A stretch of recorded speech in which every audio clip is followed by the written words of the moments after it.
Hello வணக்கம். Star சன்னுங்க YouTube channel பார்க்குற அனைவரும் நம்ம சேனலில் எல்லாரும் சப்ஸ்கிரைப் பண்ணிடுங்க, லைக் பண்ணிடுங்க, மறக்காமல் கமெண்ட் பண்ணுங்க. சாரி மக்களே, நம்ம சேனலில் வீடியோ போட்டு கொஞ்சம் டைம் ஆகி போச்சு. ஒரு சின்ன சின்ன ஒர்க் இருக்கிறதுனால நம்ம வீடியோ போட முடியல. திங்கட்கிழமையிலேருந்து நம்ம சேனலில் கரெக்டாக வீடியோ வந்துடும். இன்னிலேருந்தே வந்துடும், நாளைக்கு டெய்லி. ஏன்னா காமன் மேன் அப்டேட் வந்து நம்ம சேனல் போட்டுருவோம், டெய்லி போட்டுருவோம். பிக் பாஸ் அப்டேட் பற்றி போட்டுருவோம். கொஞ்சம் இந்த ஃபர்ஸ்ட் ப்ரோமோ வந்து அதுக்கு நம்ம சேனலில் ஒரு வீடியோ போட்டிருந்தோம். அதுக்கப்புறம் நம்ம வீடியோ போட முடியல, கொஞ்சம் ஒர்க் இருந்தனால போட முடியல. சாரி மக்களே, மன்னிச்சுக்கோங்க. இதுக்கப்புறம் நம்ம சேனலில் வீடியோ தொடர்ந்து வந்துட்டே இருக்கும். எல்லாரும் சப்போர்ட் பண்ணுங்க. வாங்க, நிறைய ப்ரோமோ விட்டுருக்காங்க. அது போக ஜட்ஜஸ் எல்லாம் இன்டர்வியூ கொடுத்துருக்காங்க. நிறைய இது என்னென்ன பேசியிருக்காங்க அதை பற்றி ஃபுல் டீட்டெயிலாக பேசுகிறேன். அந்த வீடியோ ஃபுல்லாக பாருங்கள். அதுக்கு முன்னாடி நம்ம ஒரு கேமரா குவாலிட்டி இவ்வளோதான். இப்படியே நம்ம இது தெரியும், குவாலிட்டி கொஞ்சம் கம்மி தான். கேமரா வந்து கொஞ்சம் நார்மல் கேமரா தான். கொஞ்சம் அட்ஜஸ்ட் பண்ணிக்கோங்க. பிக் பாஸ் பார்க்குற அனைவரும் அட்ஜஸ்ட் பண்ணிக்கோங்க, சப்போர்ட் பண்ணுங்க, சப்ஸ்கிரைப் பண்ணிடுங்க எல்லாரும் மறக்காம. சரி, நம்ம நம்ம வீடியோ வந்து ஃபன்னாகவே எடுத்துகிட்டு போவோம். காமெடியாக பேசி ஃபுல் டீட்டெயிலாக நம்ம சொல்லுவோம்னான்னு தெரியாது. அதாவது எப்படின்னா, எல்லாரும் வந்து அதில் நடக்கிறத கரெக்டாக சொல்ல முடியாது. நம்ம அதை கொஞ்சம் சொல்லி ஃபன்னாக எடுத்துகிட்டு போகிறத நம்மளோட கான்செப்டே அதுதான். அதில் கரெக்டாக நடக்கிறத அப்படி சொன்னோம்னா அதுக்கான சுவாரஸ்யம் இருக்காது. அதோட எக்ஸ்ட்ரா நம்ம என்ன ஒரு இப்போ நம்ம படத்தை பார்த்து வந்து அது நல்லா இருக்குன்னு சொல்கிறோம் பார்த்தீங்களா, ஒரு எக்ஸஸ்டாக இப்படி இருக்கு அப்படி இருக்கிற ஒரு மாசா, அந்த மாதிரி தான் ஒரு பண்ணா ஒரு ஜாலியாக எடுத்துகிட்டு போவோம். சரி வாங்க வீடியோக்குள்ளே போயிடலாம். நம்ம பிக் பாஸ் ப்ரோமோ வந்திருக்கு. எல்லா சீசனும் கெத்து, இப்போ சீசன் 10 அப்படின்னு ஒரு ப்ரோமோ விட்டாங்க. ப்ரோமோ வந்து ஒரு 2 நிமிஷத்துக்கு ஒரு சாங் விட்டுருக்காங்க. அந்த சாங் யார் டைரக்ட் பண்ணியிருக்காங்கன்னு பார்த்தீங்கன்னா பாண்டியராஜ். அப்புறம் டான்ஸ் மாஸ்டர், அவருக்கு பேர் சரியா தெரியல, தெரிஞ்ச கமெண்ட் பண்ணுங்க. ப்ரோமோவில் அவங்கெல்லாம் மேக்கிங் வீடியோவும் விட்டாங்க. அதுக்கு முன்னாடி அந்த ப்ரோமோ விட்டுருக்காங்க. பிக் பாஸ் சீசன் விரைவில் வரப்போகுதுன்னு லோகோ விட்டுருக்காங்க. லோகோ வந்து ஒரு பந்தாட்டு, சிவப்பு கலர் பந்தாட்டு வந்து சீசன் 10 வந்து அது உள்ளுக்குள்ள சின்ன கேமரா இதில் மட்டும் நல்லா இன்னும் கொஞ்சம் லோகோ இன்னும் கொஞ்சம் பெட்டராக பண்ணியிருக்கலாம். Logo okay, super nice. ஆனால் பட் இருந்தாலும் இன்னும் லோகோ இன்னும் கொஞ்சம் பெட்டராக பண்ணியிருந்தா நல்லா இருக்கும். எல்லா சீசன்லையும் லோகோவில் வந்து ஒரு டிசைன் மாதிரி வரும். இது என்னடானா ஒரு பால் மாதிரி அப்படியே வந்து பத்துன்னு வந்துடுது, இவ்வளோதான். ஆனால் பட் அதில் நீங்கள் நல்லா கவனிச்சிங்கன்னா அந்த ஒன்று 0 இருக்கிற பக்கத்தில் அந்த 1 இதில் கை நல்லா இதாக இருக்கும். அது ஒரு வெற்றிக்கான ஒரு இது இருக்குன்னு நினைக்கிறேன். பார்க்கலாம். வெற்றினா இப்போ சீசன் 10 வின் பண்ண போகிறத தான் அது அர்த்தம்னு நினைக்கிறேன். ஏன்னா அப்படின்னாவே அது வின் தானே அர்த்தம். அதுதான் அவங்க சொல்ல வராங்கன்னு நினைக்கிறேன். பார்ப்போம். அந்த லோகோ ஒன்று நம்ம இன்னும் நிறைய இல்லை பாயிண்ட் ஆஃப் வியூ கிடைச்சா நான் நல்லா உங்களுக்கு தெளிவாக சொல்கிறேன் ஒரு வீடியோவில். இப்போதைக்கு லோகோ வந்திருக்கு. Okay, nice. லோகோ ஓரளவுக்கு ஓகே தான். ஏன்னா இப்போ சீசன் 8 விட சீசன் 9 விட இது பெட்டர்னு தான் சொல்லுவேன். இப்போ எல்லா சீசனும் கெத்து, சீசன் 10ன்னு பாட்ட ஒரு சாங்கை முடிச்சுட்டாங்க. அதுக்கப்புறம் ஒரு ப்ரோமோ விட்டுருக்காங்க, த காமன் மேன் என்ற நிகழ்ச்சி. அந்த நிகழ்ச்சி வர திங்கட்கிழமைந்து வருது. அது எப்படி ஆரம்பிக்கிறாங்க, யார் யார் ஃபர்ஸ்ட் வர போகிறாங்க அப்படின்னு எல்லா டீட்டெயில் நெக்ஸ்ட் வீடியோவில் நான் சொல்லிட்டு வரேன். இப்போ அந்த ப்ரோமோவில் என்ன நடந்துச்சுன்னா, ஒரு கேம் நடந்திருக்கு. என்ன கேம்னா, ஒரு சிவப்பு பச்சை ஒரு ஏதாவது மண் பெட்டிக்கிற மாதிரி போட்டு சேதியா இருக்காங்க. அந்த சேருக்குள்ள ஏதோ ஒரு மறைச்சி வச்சிருப்பாங்கன்னு நினைக்கிறேன். ஏதோ ஒரு காயனோ ஏதோ ஒரு சீசன் 10க்கான. ஏன்னா இந்த பக்கம் 10 பேர் நிக்கிறாங்க, இந்த பக்கம் 10 பேர் நிக்கிறாங்க. ஆனா அது நிக்கிறவங்க எல்லாரும் பாதி பேர் இந்த காமன் மேன்ங்கிற மாதிரி தெரியல. ஏன்னா ஒரு சில பேர்ல இன்ஸ்டா ரீல்ஸ் பண்றவங்க தான் நான் பார்த்தேன். இன்னும் ஏன்னா நிறைய பேர் இருப்பாங்க. இந்த 5 பேர், இந்த பக்கம் 5 பேர், இந்த பக்கம் 5 பேர்னு இருக்காங்க. இவங்களை வச்சு மட்டுமே நம்ம எதுவும் சொல்லிட முடியாது. ஏன்னா இந்த காமன் மேனுங்கிறது ஒரு சில பேர் காமன் மேனே எடுக்கல, அவங்களுக்குள்ளேயே தெரிஞ்சவங்க மூலயமா இது பண்ணியிருக்காங்க, இன்ஸ்டாகிராமில் எடுத்திருக்காங்க அப்படின்னு சொல்றாங்க. தெரியல, எதா இருந்தாலும் அவங்க லான்ச் பண்ணதுக்கு அப்புறம் தெரியும். ஏன்னா நம்ம இது சொல்லி அதையே போயிட்டு பரப்பணும். நம்ம சேனல்ல கரெக்டாக பேசுவோம். ஃபன்னா பேசணும், அவ்வளோதான் நான் சொல்லுவேன். நம்ம சேனலை பொறுத்த வரைக்கும் அதுதான் கரெக்டு. நியாயம், நீதி, நேர்மை, நியாயம் ஜெயித்தது மாதிரி கரெக்டாக இருப்போம். அதுதான் நம்மளோட எண்ணம். இப்போ அந்த சேருக்குள்ள எல்லாருக்கும் அடிச்சு பிடிச்சிக்கிறாங்க, ஏதோ எடுக்கிறாங்க. ஒருத்தர் வந்து அவங்க ஸ்டார் மாதிரி இருக்குன்னு நினைக்கிறேன், அனைவரும் ஸ்டார் இருக்குன்னு நினைக்கிறேன். அந்த ஸ்டார் எடுக்கிறதா ஒரு கேம், அதுக்கான புறமா தான் விட்டுருக்காங்க. அவ்வளோதான், அந்த புறமா அதான் விட்டாங்க. அதுக்கப்புறம் அதுல எந்த ஒரு இது கண்டுபிடிக்காது. இது மாதிரிதான் அந்த ஒரு சின்ன புறமா விட்டாங்க, இந்த மாதிரி விளையாடுற மாதிரி ஒரு கேம். ஃபர்ஸ்ட் கேம் அதான் விட்டுருக்காங்க. இன்னைக்கு ஒரு புறமா விட்டுருக்காங்க. இதுலதான் ஜட்ஜஸும் கிழிக்கிறாங்க. நீங்க எதுக்காக வர்றீங்க அப்படின்னு கேக்குறாங்க. ஜட்ஜஸ் வந்து இந்த காமன் மேனை வந்து நீங்க பண்றதே சரியில்லை, நீங்க ஜட்ஜஸ் நீங்க என்னை எதுக்காக நீங்க செலக்ட் பண்ணலன்னு ஜட்ஜஸவே எதிர்த்து பேசுற அளவுக்கு காமன் மேன் எழுதி ஆளுங்க வந்திருக்காங்க. இப்படிதான் இருக்கணும். ஏன்னா ஓவிய பேச தெரியாது. என்னை பொறுத்த வரைக்கும் ஆரி ஓகே. ராஜு அவன் காமெடியா, அவர் வந்து காமெடியா பேசுவார், அவ்வளவுதான். மற்றபடி அவர் செலக்ட் பண்றது தெரியாது. என்னை பொறுத்த வரைக்கும் ஆரி ஓகே. ஓவியா கொக்கு நட்ட முட்டைன்னு சொல்லிட்டு ஓவியா வந்து பேசவே தெரியாது.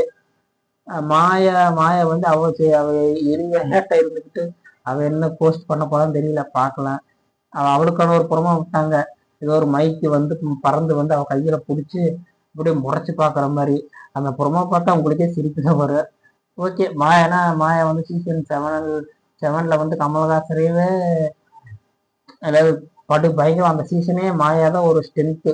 ஏன்னா தப்பா மாயாவை சொல்ல முடியாது. ஏன்னா அந்த சீசன் 7க்கு மாயா இருந்தனாலதான், ஒரு வில்லி இருந்தாதான் ஒரு வின்னர் உருவாக முடியுதுக்கான ஒரு அர்த்தம் தான் இது. அதே மாதிரி சீசன் 9ல அதே மாதிரிதான். பார்வதி ஒரு வில்லி இருந்தாதான் ஒரு ஹீரோ, ஏதோ ஒரு படத்துல ஹீரோ வந்தாதான் வில்லனுக்கு எதிர்ப்பு. அந்த மாதிரிதான் மாயா வந்து வில்லியா இருக்கலாம், அர்ச்சனா ஹீரோயினியா இருக்கலாம். இதுதான் கான்செப்ட். எப்படி போஸ்ட் பண்ண போறாங்கன்னு. இது ஏன் இந்த அர்த்தம் உங்களுக்கு சொல்றேன்னா, எல்லாம் ஒரு சின்ன எனக்கு இந்த மைண்ட் தோணுச்சு, இது சொல்லலாம்னு தோணுச்சு, அதனால சொன்னேன்.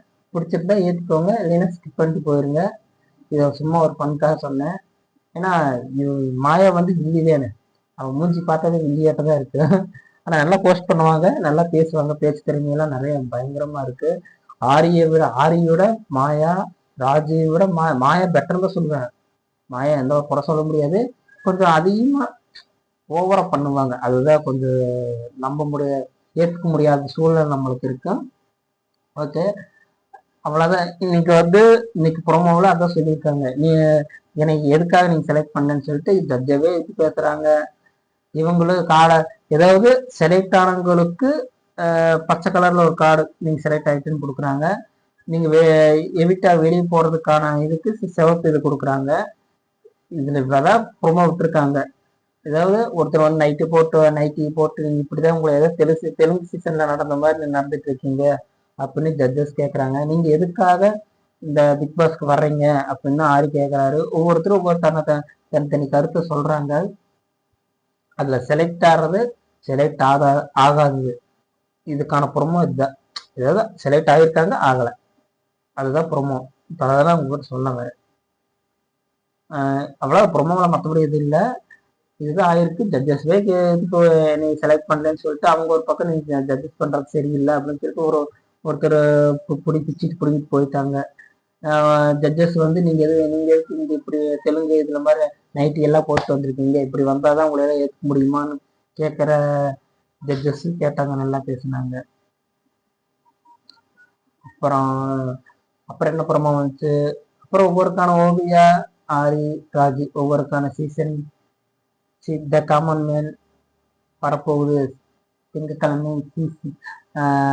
ஏதாவது திங்கக்கிழமை இரவு 10 மணிக்கு வரப்போகுது அப்படின்னுக்கான ஒரு சின்ன புறமோ. அவங்க சும்மா, ஏன்னா ஒவ்வொரு புறமோ போடணுமில்ல, அதான் பேசுறாங்க. மற்றபடி எந்த ஒரு புறமோ வரல. அப்புறம் என்ன புறமோ வந்ததுன்னா, எல்லா சீசனோட ஒரு ஒரு டாபிக் இருக்கு தெரியுமா. இந்த சீசன்ல இதுதான் ஒரு மேஜிக், இது நல்லா இருக்கு, ஒரு என்ஜாய் பண்ற தருணமா இருக்குன்னு சொல்லுவாங்க தெரியுமா. நம்ம என்ஜாய் பண்ணப்ப ஒரு இன்ஸ்டாகிராம்லயே ஒரு ட்ரெண்டிங்கான ஒரு வீடியோ இருக்கும் தெரியுமா. எல்லாமே ட்ரெண்டிங் ஆகுது, ஒரு குறிப்பிட்ட ஒரு ட்ரெண்ட் ஆகும். அது எல்லா சீசன் 1ல இருந்து சீசன் 9 வரைக்கும் நடந்ததெல்லாம் ஒரு கிளிப்பிங் வீடியோட்டு எடுத்து ஒரு வீடியோ போட்டாங்க. அது வீடியோ மூலமாக வரல, ஸ்டோரி இதில் வந்துச்சு. அந்த ஸ்டோரி இதில் போட்டிருந்தாங்க, விஜய்.tv.com ஸ்டோரி இதில் போட்டிருந்தாங்க. அதில் எல்லா சீசனுக்கான இது வந்துச்சு. இந்த ஓவியா கொக்கனட்டு பாருது, அமைதியாயிரு, ஜிஞ்சு பக்காலோ, ஒவ்வொரு நிறைய இது வந்துச்சு. அப்புறம் அந்த கார்லேருந்து அந்த பார்வதி வந்து தள்ளி விடுற மாதிரி நிறைய இது. அது அவ்வளோக்கு நம்மளுக்கு ரசிக்க திறமை அவ்வளோக்கு இல்லை. அது எதுக்கு அந்த பொம்மை எதுக்கு விட்டானுங்க தெரியல. ஏன்னா சீசன் 10 வரதுக்கான ஒரு 10 வரப்போகுது, 9 வரைக்கும் இது நடந்திருக்குன்னு சொல்லி ஒரு காட்டுறக்காக, ஒரு ரீச்சுக்காக பண்றாங்க. நல்ல விஷயம் தான், நல்லா இருக்கு. அதை நீங்க பார்க்கலீங்கன்னா விஜய்.tv.comல போய் பாருங்க. அவ்வளோதான். சீக்கிரம் வந்துடும், சீசன் 10 சீக்கிரம் வர்ற மாதிரிதான் இருக்கு. செப்டம்பர் 6ன்னு சொல்றாங்க. நான் வந்து அக்டோபர் 6ன்னு சொன்னேன், அக்டோபர் மாதம் சொல்லுவாங்கன்னு. ஆனால் இப்போ வந்து எல்லா சீசன் வரப்போகுது. தமிழ், தெலுங்கு, மலையாளம், ஹிந்தி, பெங்காலி, கிட்டத்தட்ட 7 மொழி ஒரே டயத்தில் லான்ச் பண்ணுறாங்க. நம்ம சீசன் டிஆர்பி இந்த டைமே செகுருன்னு ஒரு நம்பிக்கை எனக்கு இருக்கு. மற்ற ரிவ்யூஸ் எல்லாம் என்ன சொல்லுவாங்கன்னா, என்ன பண்ணாலும் ஏதோ குற்றம் சொல்லுவாங்க. ஆனால் நான் என்னை பொறுத்தவரை நான் பாசிட்டிவாக பேசுன்னு நான் நினைப்பேன். ஏதோ நெகட்டிவாக பேசிட்டு நம்ம சப்ஸ்கிரைப் அதிகமாகும், ஏதோ அப்படி அவங்க ரிவ்யூ நினைக்க மாட்டாங்க. நான் அவங்க தப்பாக சொல்லல, நம்ம பாசிட்டிவாக கொண்டு போவோங்க. டிஆர்பி கம்மியாகவே இருந்தாலும் சரி, நம்ம பாசிட்டிவாக கொண்டு போவோம். ஏன் பாசிட்டிவாக பண்ணாதான் கொஞ்சம் பாசிட்டிவ். ஆனால் இப்போ உள்ள சூழ்நிலையில நெகட்டிவாக பேசினாதான் ரீச் ஆகுது. அப்படிதான். அதான் நம்மளும் நெகட்டிவாக பேச முடியாது. என்னை பொறுத்த வரைக்கும் ஜட்ஜஸ் ஓகே, லோகோ ஓகே, எல்லாமே ஓகே. ஆனால் இந்த காமன் மேன் வந்து எப்படி விளையாடுறாங்க, அவங்களோட மனநிலைமை எப்படி இருக்கு எல்லாம் பார்த்துட்டு தான் நம்ம அடுத்தடுத்து வீடியோ பேச முடியும். அதுக்கப்புறம் தான் சொல்லவே முடியும் நல்லா இருக்கு நல்லா இல்லை. சிம்பிள், அவ்வளோதான். இது ரொம்ப மொத்தம் எல்லா சீசன் அந்த சீசன் தெலுங்கு நல்லா நடந்திருக்கு அப்படி சொல்றதை விட ஓகே, அதுவும் ஓகே அப்படின்னு சொல்லிட்டு போயிடலாம் கம்முன்னு. இப்பெல்லாம் பிக் பாஸ் யாரும் பார்க்கறதில்ல. விஜய் சேதுபதி போஸ்ட் நேரத்தில் வந்து நான் விஜய் சேதுபதி ரசிகர்கள் தான் பேசல, நான் விஜய் ரசிகர் இல்லை, அவர் பிடிக்கும் அவ்வளோதான். இதுக்காக அவர் போஸ்ட் நல்லா தான் பண்றாருன்னு சொல்ல வரல, நல்லாவும் பண்றாரு. கொஞ்சம் அவர்கிட்ட கொஞ்சம் மிஸ்டேக் இருக்கு. அந்த மிஸ்டேக்கை திருத்திக்கிட்டு அவர் போஸ்ட் நல்லா பண்ணாருன்னா கன்ஃபார்மா பெட்டர் ஹோஸ்டா வருவார். ஏன்னா எல்லா தெலுங்குலையும் ஒரு பெரிய ஸ்டார் தான் விஜய் சேதுபதி. ஒரு தமிழ்ல பெரிய ஸ்டார் தான். அவரும் நான் சாதாரண கிட்டத்தட்ட 50 படம் நடிச்சிருக்காரு, ஹிட் படங்கள் கொடுத்துருக்காரு. அவரும் ஒரு சாதாரண அவரும் ஒரு விஜய் சேதுபதி சார் இல்ல. போஸ்ட் இந்த சீசன் 10 போஸ்ட் நல்லா, இந்த 2 சீசன் நடத்தின விட இந்த 3ஆவது சீசன் பெட்டரா பண்ணுவார்னு நம்புவோம். நம்பிக்கை தான் வாழ்க்கை. நம்பினாதான் நம்மளுக்கு நம்பிக்கை. இதுதான் உண்மை. என்ன பிரச்சனை தெரியல. ஏதாவது நம்ம சேனல்ல வீடியோ போட்டு அந்த ஃபர்ஸ்ட் புறமா வந்துச்சு, புறமாவே வரலன்னு சொல்லிட்டு ஒரு வீடியோ போட்டோம். அதுக்கப்புறம் புறமா வந்துச்சு. நம்ம சேனல்ல வேலை இருந்ததுனால போட முடியல. அதுக்கு சாரி மட்டும் நான் முதலே கேட்டுட்டேன், எல்லாரும் மன்னிச்சுக்கோங்க. இனி டெய்லி ஏதாவது கண்டஸ்டன்ட் லிஸ்ட் எல்லாம் ஒரு சில பேர் எல்லாம் அடிபடுது, நிறைய பேர் அடிபடுது. குக்வித் கோமாளியிலிருந்து வராங்க, அமீர் வராங்க, தங்கதுரை வராங்க, நிறைய பேர் வராங்கன்னு சொல்லிட்டு இருக்காங்க. நடிகர் வராங்க, நிறைய பேர் நடிகர் நிறைய பேர் வராங்கன்னு சொல்லிட்டு இருக்காங்க. அதெல்லாம் கன்ஃபார்ம் லிஸ்டான்னு தெரியல. நான் இதுக்கு ஒரு வீடியோ நாளைக்கு எடுத்து போடுறேன், யார் யார் வராங்கன்னு ஃபுல் டீட்டெயிலாக நம்ம சேனலில் நாளைக்கு ஒரு வீடியோ வந்துடும். திங்கட்கிழமை இந்த கிராண்ட் லான்ச் வந்து இந்த காமன் மேன் நிகழ்ச்சி தொடங்குறாங்க. அதில் என்ன நடக்க போகுது அப்படின்னு அதுவும் ஒரு டெய்லி வீடியோ வரும். அது நம்ம டெய்லி நம்ம சேனல் லைவ் வரலாமா வேண்டாமான்னு நீங்கள் சொல்லுங்கள். சீசன் ஏதாவது நம்ம சீசன் 10 வருது, இந்த காமன் மேனுங்கிறது வாயில வர மாட்டேங்குது, சாரி மக்களே. இந்த காமன் மேன் வந்து லைவ் வர்றதுக்கு வரலாமா வேண்டாமான்னு சொல்லுங்க. ஏதாவது 10 மணிக்கு போடுவாங்க, 11 மணிக்கு முடிக்கிறாங்க.